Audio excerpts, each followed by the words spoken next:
नमस्कार दोस्तों, आप सभी का एक बार फिर से स्वागत है हमारे चैनल दुर्गा भक्ति मार्ग में। आज मैं आप सभी को सुनाऊंगी बाबा खाटू श्याम जी की कथा। तो प्रेम से बोलिए श्री खाटू जी की जय हो। आइए सुनते हैं कथा। कौरव वंश के राजा दुर्योधन नैनीदोष पांडवों को सताने और उन्हें मारने के लिए लाशागृह का निर्माण कराने लगे, पर सौभाग्यवश वे उनसे बच निकले और वनवास में रहने लगे। एक समय जब वे वन में सो रहे थे तो उस स्थान के पास ही एक हडिम्ब नाम राक्षस अपनी बहन हडिम्बी के साथ रहता था। तो वे वहां रहते थे।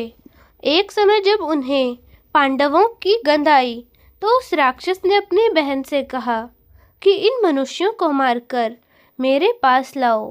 हिडिंबा अपने भाई के आदेश से वहां आई, जहां पास ही सभी भाई द्रौपदी सहित सो रहे थे और भीम उनकी रक्षा में जाग रहा था। भीम के स्वरूप को देखकर हिडिंबा उस पर मोहित हो गई और मन में सोचने लगी, मेरे लिए यह उपयुक्त पति हो सकता है। उसने भाई की परवाह किए बिना भीम को पति मान लिया।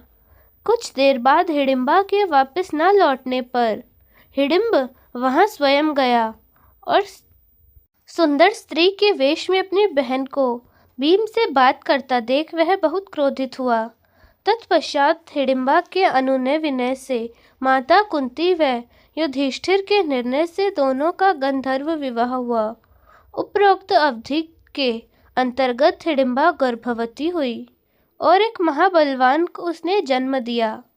वह बच्चा बाल रहित था, इसीलिए उसका नाम घटोत्कच रखा गया। हिडिंबा ने कहा, मेरा भीम के साथ रहने का समय समाप्त हो गया है और आवश्यकता होने पर पुनः मिलने के लिए कहकर वह अपने अभिष्ट स्थान पर चली गई। साथ ही घटोत्कच भी सबसे आज्ञा लेकर उत्तर दिशा की ओर चला गया। जल्द ही श्री कृष्ण के कहने पर मल्लुपुर में मनु दैत्य की पुत्री कामकंटवा से उसका गंधर्व विवाह हुआ। वह कुछ समय व्यतीत होने के बाद उन्होंने महान पराक्रमी पुत्र को जन्म दिया, जिसके शेर की भांति सुंदर केशों को देखकर उसका नाम बर्बरी रखा गया। बल की प्राप्ति के लिए उसने देवियों की निरंतर आराधना करके तीनों लोकों में ऐसा दुर्लभ अतुल्य बल का वरदान मांग लिया और देवियों ने बर्बरी को कुछ समय के लिए वही निवास करने के लिए कहा और कहा कि एक विजय नामक ब्राह्मण आएंगे, उनके सहित तुम्हारा और अधिक कल्याण होगा। आज्ञा अनुसार बर्बरीक वहां रहने लगा। तब मगध देश के विजय नामक ब्राह्मण वहां आए और 7 शिवलिंग की पूजा की। साथ ही विद्या की सफलता के लिए देवियों की पूजा की। ब्राह्मण को स्वप्न में आकर कहा कि सिद्ध माता के सामने आंगन में साधना करो, बर्बरीक तुम्हारी सहायता करेगा। ब्राह्मण के आदेश से बर्बरीक ने यज्ञ में और साधना में विघ्न डालने वाले सभी राक्षसों को यमलोक भेज दिया। उन असुरों को मारने पर नागों के राजा वासुकी वहां आए और बर्बरीक को वरदान मांगने के लिए कहा। तब बर्बरीक ने विजय की निर्विघ्न तपस्या सफल हो यही वर मांग लिया। ब्राह्मण की तपस्या सफल होने पर उसने बर्बरीक को युद्ध में विजय होने का वरदान दिया। तत्पश्चात विजय को देवताओं ने सिद्ध शौर्य प्रदान किया। तब से उसका नाम सिद्धसेन हो गया। कुछ काल बीत जाने पर कुरुक्षेत्र मैदान में कौरवों और पांडवों के बीच युद्ध की तैयारियां होने लगी। इसी अवसर पर बर्बरीक भी अपने तेज नीले घोड़े पर सवार होकर आ रहे थे। तब रास्ते में भगवान श्री कृष्ण बर्बरीक की परीक्षा लेने के लिए ब्राह्मण के भेष में उनके आसपास आ गए। भगवान ने बर्बरीक की मन की बात जानने के लिए उनसे कहा, तुम किसकी ओर से युद्ध करने आए हो? तब बर्बरीक ने कहा, जो कमजोर पक्ष होगा उसकी ओर से मैं युद्ध लड़ूंगा। भगवान ने बर्बरीक से कहा कि तुम 3 बाणों से सारी सेना को कैसे नष्ट कर सकते हो? तब बर्बरीक ने कहा कि सामने वाले पीपल के वृक्ष के सभी पत्ते मैं एक बाण से ही छिन्न भिन्न कर सकता हूँ और दूसरा उसे भेद देगा। भगवान श्री कृष्ण ने मुट्ठी व पैर के नीचे 2 पत्ते छिपा लिए। तब देखते ही देखते एक बाण से शर भर में ही सभी पत्ते बिंद गए।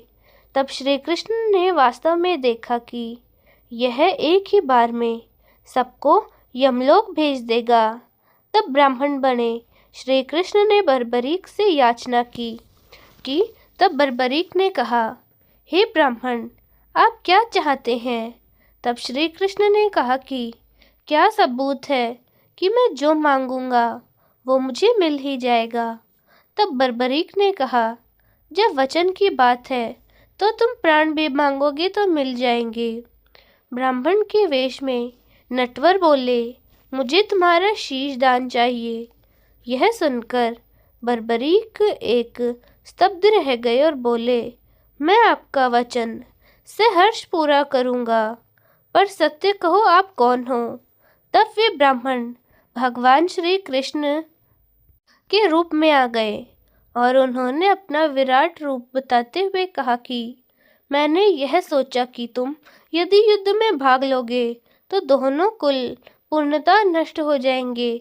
तब बर्बरीक ने कहा कि आप मेरा शीश का दान तो ले लीजिए, पर मेरी एक इच्छा है कि मैं युद्ध को आखिर तक देखूं। तब भगवान ने कहा कि तुम्हारी यह इच्छा पूर्ण होगी।